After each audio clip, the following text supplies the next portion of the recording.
Good afternoon, this is Schweitzer, and this is a little video um, kind of getting us a head start on this looks like to draw out some of these redox reactions. If you can draw the redox reaction, then you really understand what's happening. You're not just memorizing things on a paper. This is, an actual process that has a physical means. So. Alright, so aluminum metal is immersed into an aqueous solution of zinc nitrate. So a couple things you'll notice about this is that we have a solid substance and we have an aqueous substance, and you will eventually be in lab and you will see how this works. So the molecular equation is the aluminum metal plus zinc nitrate, NO3. Now this has got a positive 2 charge. This has got a -1 charge, so when I write on paper like this, it looks like so. Of course, I have this 0 here, denoting that it has no charge. Alright, and then metals exchange with metals.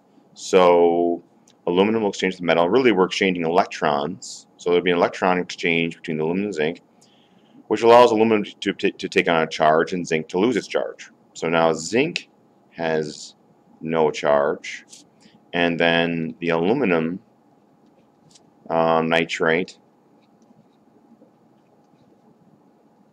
will take on a positive 3 charge. Of course, this is the only charge aluminum can take. It only has 2 charges, 0 and positive 3. So it's going to be losing electrons, and the zinc's going to be gaining electrons. So the half reactions here. So this is one half, and this is the other half. What's the aluminum doing? What's the zinc doing? Alright, so aluminum is going from aluminum no charge to aluminum with a positive 3 charge, and there are 3 electrons involved. Now, I don't think students have a hard time understanding the number of electrons involved from the beginning snapshot picture to the ending snapshot picture, but sometimes they have a hard time figuring out which side it goes on. Now, you want the sides to balance. Now, this is going to balance to 0, but it doesn't always have to balance to 0. It just has to balance. What's on one side has to equal what's on the other side. Positive 3 and a negative 3 equals 0. There you go. That's the same. If I put it over here, then a negative 3 plus 0 is negative 3. A negative 3 does not equal a positive 3. So electrons must go on the product side. And just so you're aware, product side means this process is oxidation. One of the few things that I just memorize. The reason why I memorize it is because the term oxidation doesn't really describe any longer what's happening here. This means gain oxygen, but now we're dealing with electrons. So it's an old term that does not have anything to do with the definition anymore. So we've got to kind of memorize that. And that's a quick little thing. Product side oxidation. Reactant side reduction. Alright, so the other half. Zinc 2 plus. I moved it over a little bit because I'm going to be adding electrons here because this side has to be, if this is losing, this has to be gaining. And there we go, to form zinc metal. And the number of electrons here is 2. Negative 2 and a positive 2 equals 0. Okay. Alright, so now whatever's lost has to be gained for one cycle through the process, you might think. So in order to get this, we're going to have a common multiple of 6. This is going to be multiplied times 2. This is going to be multiplied times 3. That's going to give me 6 electrons, and then we want to make sure these electrons are equal. So when I multiply times 2 means I'm going to cycle through this process 2 times. So this will be 2, this will be a 2, this will be 6. This will be 6, this will be 3, and this will be 3. And therefore my total exchange will involve all of these atoms. Overall balanced is going to be 2 aluminums plus 3 zincs, 2 pluses. You could put the 0 on the graph. There's nothing on there. It's assumed 0. Yields 2 Al plus 3s and 3 zincs. Now, again, this is all on paper, so that doesn't mean that anything is going to actually happen. Okay, so what we want to know is is this reaction going to happen? We're going to use voltages, or we could manually test it and just see. Do you see something happening when you dip a solid piece of aluminum into zinc nitrate? Alright, so we need a voltage. Now remember, a positive voltage. Now sometimes I use a smiley face to indicate that a reaction is spontaneous. That just means that the reactants as given will flow towards product without us having to do anything, like a ball rolling down a hill. A negative, I sometimes put a frowny face, just means that the reactants will not flow towards products.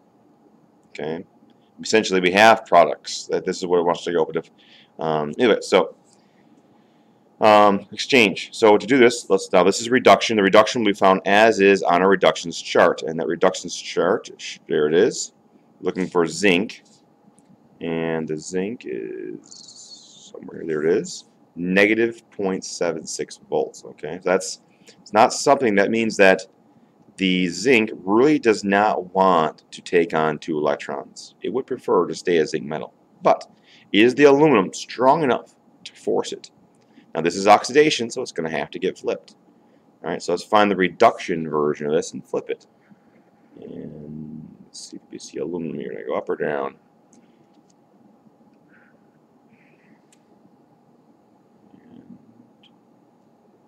Alright, there it is.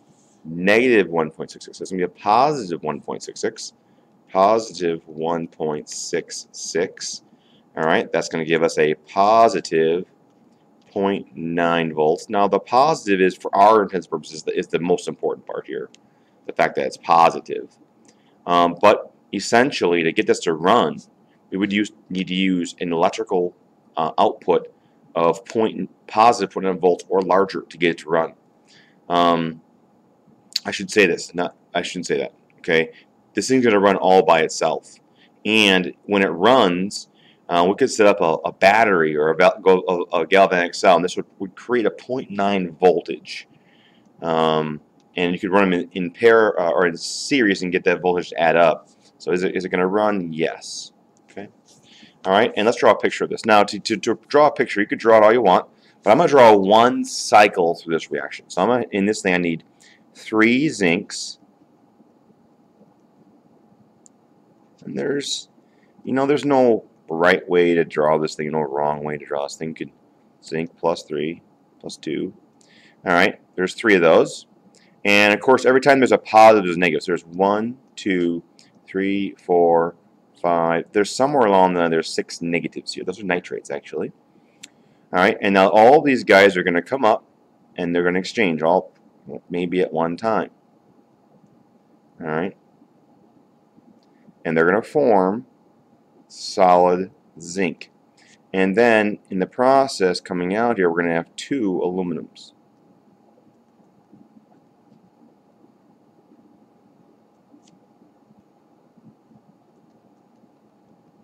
There you go. And that's a decent picture. You could also have a before picture and after picture, however you want to do it. Let's go to the next one. Okay. Silver metal is immersed into aqueous solution of gold 3 nitrate. Okay. All right, so let's draw the molecular equation. So we have silver Ag plus AuNO3.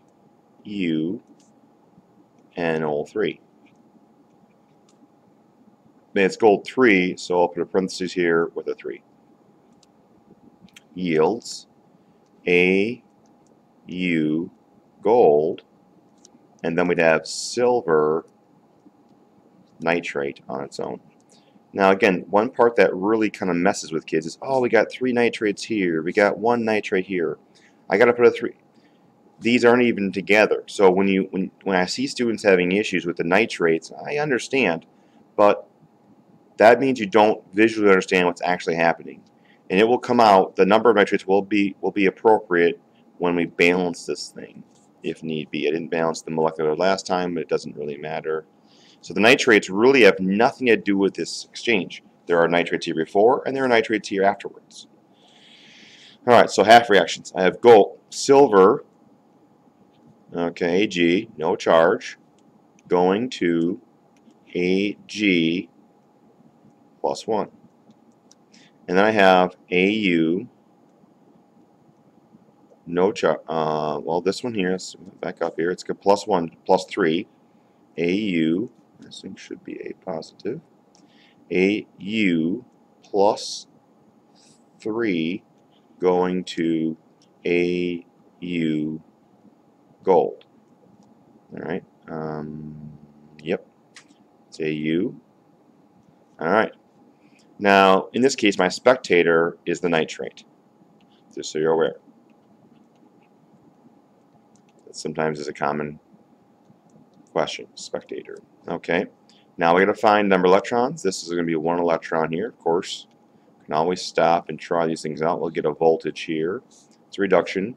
I have 3 electrons here. Okay. And there we go. Now, one thing I'll point out that when I balance this thing, this is a common issue. Times 3. This is times 1. Just because I multiply this thing times 3 doesn't mean my voltage gets multiplied times 3. Okay? And the reason why is because let's imagine that you have a person, okay, that is pushing a car. Okay? This is kind of how I'll explain it to kids. Okay, a person is pushing a car. And let's just say this person doesn't get tired. Okay, they just can push. This person can run, let's say, 8 mpg. 8 miles per hour. Okay, so if they didn't get tired, they could eventually just run as fast as the person can run, 8 miles per hour. Now, if you had 3 of them, okay, if you have 3 people, you clone this person. All right, and now you have 3 people pushing on this car. Okay, does that mean the car can now run 24 miles per hour? And the answer is no. The person can only still run 8 miles per hour. They might be able, if they don't get tired, they can push it forever. But if they get tired, they could maybe push it 3 times longer, farther, but they wouldn't be able to push it any faster. They can't. The legs don't move any faster. So this just means the number of electrons, not how hard the individual electrons are pushing. So, long story short. Alright, let's check the voltage charts. And just kick this guy here. Okay, so we're looking for gold and silver. Now, silver, we're going gold 3+. Here's the silver one. Now, the silver one, we start with solid silver, so it's a negative. We've got to flip that one, negative 0.8. Alright, so the silver is backwards, negative 0.8 volts. That does not really want to happen. My 8s aren't the best. Alright, gold will be reduction, and it's going to be just like it is on there. So let's find gold. Alright, AU. Alright, here's gold. Oof. Gold's good. It's got a positive 1.5 volts. Alright. Alright, so it's going to be positive 1.5 volts. Alright. And this gives us a positive voltage, which is what we're really concerned about. And 1.2 volts. And spontaneous. Okay, the answer is yes. Let's draw a picture. So this thing literally only needs 1 gold molecule, positive 3. Of course, there would be 3 negative nitrates around. Okay, and notice my number of nitrates isn't having anything to do with it. There are 3 of them. They're not connected. And I'm going to have 1, 2, 3 silver ions. So this guy is silver. Silver +1, silver +1, and silver +1. And then this guy is going to jump on here and form solid gold. Alright, and my balanced equation is going to be 3 Ag solids plus, nope, I think I wrote that, did I write that wrong here? Ag, that's Ag, so 3 Ag solids plus 1 Au plus 3 yields 3 Ag pluses. I'm really just describing what's happening in this picture here, and 1 Au no charge. Alright, and the last one is for you to do. It's number 3. Okay, and we'll stop there for today. Thank you very much.